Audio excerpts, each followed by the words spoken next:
যমুনা নদীর উপর গড়ে ওঠা নতুন প্রকল্প যমুনা রেলওয়ে সেতু, সাথে আছে গ্রাম বাংলার অপরূপ সৌন্দর্য এবং লাইফে ফার্স্ট টাইম বিয়ে করতে যাওয়া জসিম ভাই গ্রামের বাড়ির গল্প। 3, 2, 1.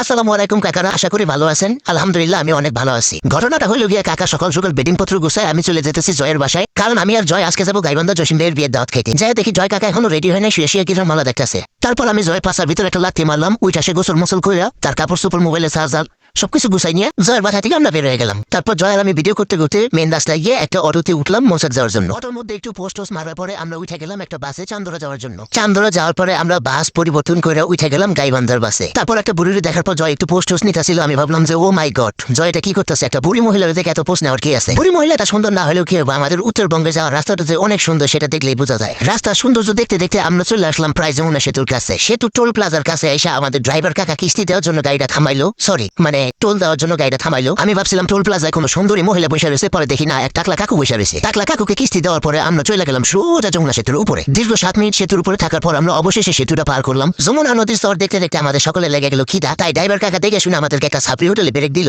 এই সাবরি হোটেলে নামার কোনো ইচ্ছা ছিল না আমার, কিন্তু জয় বলতেছে ভাই যেহেতু নেমে গেছো গাড়ির নাম্বারটা দেখে তারপরে নামো। গাড়ির নাম্বার দেখে আস্তে আস্তে দেখি জয় এন্ডিক দিয়ে ফটোশুট শুরু করে দিছে। তারপর দুজনে মিলে জিলে কিছু ফটো তুলে নিলাম। ফটো তোলা শেষ করে হোটেলের ভিতরে যাই দেখি কি সুন্দর সাবরি পরিবেশ। এই পরিবেশে আমার আর খাইতে ইচ্ছা করলো না, তাই আমরা বেরিয়ে গেলাম। হোটেল থেকে বেরিয়ে যাওয়ার পর গ্রাম বাংলার অপরূপ সৌন্দর্য থেকে আমার একটা শাড়ি মনে পড়ে গেল। গ্রাম বাংলার সৌন্দর্য দেখতে দেখতে ফুরিয়ে গেল বেলা, কারণ গাড়ি আসতে টানতেছে ড্রাইভার হালার ধরে হালা। আমার শাড়ি শুনে যায় ঘুমিয়ে পড়ছিল, তাই ওরা খোসা দিয়ে কইলাম ওয়া কস নাকে। তারপর জয় ওয়া তো কইলো না, খালি কইলো মেও মেও। আমার মনে হয় ড্রাইভার কাকা আমার শাড়ি শুনে ফেলাইছে। তারপর দেখি উড়া দুরা টান শুরু করে দিছে। ড্রাইভার কাকার উড়া দুরা টান দেখে কন্ট্রাক্টর সাহেব আগমতো বন্ধ করে খিস খেয়ে বয়ে রয়েছে। তারপর একটা আমরা চলে আসলাম গাইবান্ধা টার্মিনালে। তারপর বাসটাকে টাটা পাইবে দিয়ে আমরা এখন খুঁজতেছিলাম অটো, কিন্তু কোথাও অটো খুঁজে পেতেছিলাম না। কোন রকম একটা ভাঙ্গাচোরা অটোতে উঠে আমরা রওনা দিলাম এখন কামাজানের উদ্দেশ্যে। গ্রামের মেয়েগুলো চাস্তবন হলে হবে কি, টাউনের মেয়েগুলা কিন্তু রাশিয়ান, কিন্তু একটা রাশিয়ান মেয়েও দেখতে পারলাম না। তবে আমরা যে অটোতে উঠছি সেই অটোটা দেখতে পুরাই প্রাইভেট কারের মতো। মনে মনে ভাবতেছিলাম প্রাইভেট কারের ভিতরে বসে রয়েছি। প্রাইভেট কারের ভিতরে বসে বাহিরের যে ভিউটা দেখতেছিলাম অসাধারণ একটা ভিউ। রাস্তাটা আমাদের অনেক সুন্দর। আমাদের গ্রামে যাওয়ার রাস্তাটা আপনাদের কাছে কেমন লাগলো অবশ্যই কমেন্ট করে জানাবেন। রাস্তার ভিউটা দেখতে দেখতে আমরা চলে আসলাম কামারজানি টেম্পো স্ট্যান্ডে দাঁড়ায় একটু পোস্টস মাইরে আমি জয় উঠে গেলাম একটা ব্যানের উপর। তারপর শিপুন চাচাকে সাথে নিয়ে আমি জয় আর শিপুন চাচা একসাথে ব্যানে আসতেছিলাম। ওইদিকে সুমন আর জসিম ভাই হুন্ডা নিয়ে আমাদের পিস পিস ফলো করতেছিল। যতই গ্রামের দিকে ঢুকতেছিলাম ততই ছোটবেলার কথা মনে পড়ে যেতেছিল। এই রাস্তা দিয়ে কতই না দৌড়াদৌড়ি করছি, খেলাধুলা করছি। ছোটবেলার স্মৃতি ব্যানের চাকার সাথে বাইন্দা দিয়ে আমরা ব্যান থেকে নেমে গেলাম, নেমে হাঁটা শুরু করলাম। জয় কাকা আর আমি অনেক এক্সাইটেড ছিলাম, কারণ জসিম ভাইয়ের বিয়ে বলে কথা। অপর দিকে তাকাই দেখি জসিম ভাইয়ের সুমন হুন্ডা টান দিয়ে আগেই বাসার সামনে এসে উপস্থিত আমাদেরকে রিসিভ করার জন্য।